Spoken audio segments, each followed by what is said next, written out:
CUET UG 2025 का application form आ चुका है। उसी के साथ साथ यहां पर सारी इंफॉर्मेशंस यहां पर आ चुकी हैं। अगर मैं यूनिवर्सिटीज वाला पार्ट छोड़ दूं तो बाकी सारी इंफॉर्मेशंस आ चुकी हैं। इस एक वीडियो में सारी इंफॉर्मेशंस आपको एक जगह पे यहां पर मिलने वाली होगी। सबसे पहली चीज यहां पर सबसे पहला और इंपॉर्टेंट अपडेट यह है आपके लिए कि आपका सिलेबस यहां पर चेंज हो चुका है। डोमेन सब्जेक्ट में नई एनसीईआरटी के आधार पे यहां पर आपका सिलेबस जो है वो आ चुका है। अगर मैं एग्रीकल्चर और इकोनॉमिक्स को छोड़ दूं तो मैक्सिमम में यहां पर जो है वो सिलेबस रिड्यूस होते हुए दिखाई दिए हैं। केमिस्ट्री जैसे सब्जेक्ट में 6 चैप्टर्स यहां पर जो है वो रिमूव हुए हैं। एग्रीकल्चर और इकोनॉमिक्स में कुछ नए यूनिट्स जो है वो यहां पर जुड़ गए हैं। जैसे एग्रीकल्चर में तो कुछ नए टॉपिक्स नए यूनिट्स जुड़े हुए हैं और इकोनॉमिक्स में कुछ क्लास 11 के कुछ इकोनॉमिक्स के कुछ पोर्शंस यहां पर जुड़े हुए हैं। वो यहां पर मतलब आपके जो सब्जेक्ट मेंटर्स होंगे वो डिटेल में आपसे इसके बारे में बातचीत कर रहे होंगे। फॉर्म में अगर हम बातचीत करें तो इस बार यहां पर जो यूनिवर्सिटी सिलेक्शन और प्रोग्राम सिलेक्शन वाला पार्ट होता है वो हटा दिया जा चुका है। सिर्फ आपको अपने टेस्ट पेपर्स का सिलेक्शन करना है कि आप किन किन सब्जेक्ट में CUET का एग्जाम जो है वो देना चाहते हैं। अपार आईडी जो है वो इस बार कंपलसरी नहीं रखा गया है। आप अगर नो करके आगे बढ़ जाओगे तो फॉर्म आगे बढ़ जाएगा। यस करोगे तो आपको अपार आईडी की अपनी डिटेल्स जो है वो देनी पड़ेगी। तो कंपलसरी नहीं है, ऑप्शनल है। यहां पर आपका जो फॉर्म है वो 1 मार्च से 22 मार्च के बीच में भरा जाएगा। 8 मई से 1 जून तक यहां पर आपका पेपर होगा। CBT मोड में होना है और मल्टीपल शिफ्ट में यहां पर पेपर होना तय है। अब वो तो सब्जेक्ट टू सब्जेक्ट और नंबर ऑफ कैंडिडेट्स पर चीजें जो है वो डिपेंड करती हैं।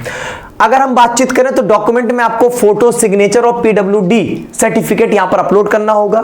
फोटो सिग्नेचर कैसे अपलोड करनी है डिटेल में मैंने वीडियो दिया है, उसको देख लीजिएगा। मैंने अपलोड करने का तरीका आपको अलग से सिखाया हुआ है, ठीक है, वो देख लीजिएगा। डिस्क्रिप्शन बॉक्स में मैं लिंक आपको दे दूंगा यहां पर, ठीक है। इसके बाद अगर हम बातचीत करें कैटेगरी सर्टिफिकेट तो अपलोड तो नहीं करना है, लेकिन इसकी डिटेल्स आपको देनी है।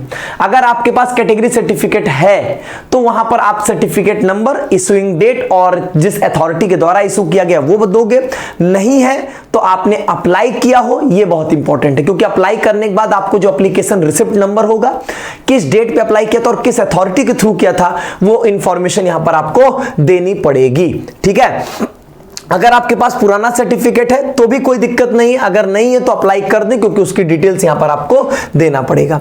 न्यू एग्जाम पैटर्न में इस बार कंप्लीट CBT मोड में यहां पर पेपर आ चुका है। आपका 50 क्वेश्चन का पेपर होगा, सभी क्वेश्चंस कंपलसरी होंगे, +5 -1 मार्किंग स्कीम होगी। 60 मिनट का यहां पर पेपर होगा। आप मैक्सिमम 5 टेस्ट पेपर्स यहां पर सेलेक्ट कर सकेंगे और ये 5 टेस्ट पेपर आपके क्लास 12th बोर्ड से हटकर अलग भी हो सकते हैं, लेकिन शर्त वही है कि भैया किसी पर्टिकुलर यूनिवर्सिटी के वहां पर एलिजिबिलिटी क्राइटेरिया क्या है उस पर डिपेंड करेगा। अब हम DU की बातचीत करें तो DU यहां पर क्लास 12th में यहां पर सब्जेक्ट मैपिंग की क्राइटेरिया लगा देता है। जो 12th बोर्ड में सब्जेक्ट होंगे वही CUET में अपीयर हुए होंगे, तभी उसका मतलब है, नहीं तो कोई मतलब नहीं है। तो सीधी सी बात है कि अगर हम इन सब्जेक्ट्स की बातचीत करेंगे तो मतलब ऐसे यूनिवर्सिटीज की अगर हम बातचीत करेंगे तो फिर कहां से ये इंडिपेंडेंसी रह जाएगी कि आप जो चाहो वो सब्जेक्ट यहां पर फिल करो, ठीक है।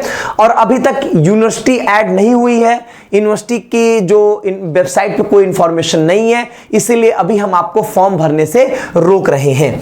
अभी तक यूनिवर्सिटी वेबसाइट पर नहीं दिख रही, इस वजह से टेस्ट पेपर के सिलेक्शन में दिक्कत आएगी, जिसकी वजह से अभी फॉर्म जो है वो आप ना भरें। तो ये है सारी इंफॉर्मेशन। अगर हम बातचीत करें तो यहां पर इस बार जो है वो पिछली बार 63 सब्जेक्ट हुआ करते थे, इस बार 37 सब्जेक्ट है। पिछली बार से इस बार के 20 फॉरेन लैंग्वेज हटा दिए गए हैं। 6 डोमेन सब्जेक्ट जिसमें लीगल स्टडीज है वो हटा दिया जा चुका है। और इस बार जनरल टेस्ट का नाम जनरल एप्टीट्यूड टेस्ट है। जो सब्जेक्ट हटाए गए हैं उन वहां पर मेरिट जो होगा वो जनरल एप्टीट्यूड टेस्ट से यहां पर कैलकुलेट जो है वो किया जाएगा। इतनी ही इंफॉर्मेशन है आपके लिए और इतने ही आपके लिए यहां पर मेजर चेंजेस हैं। उम्मीद करता हूं ये सारी बातें आपको समझ में आ गई होंगी।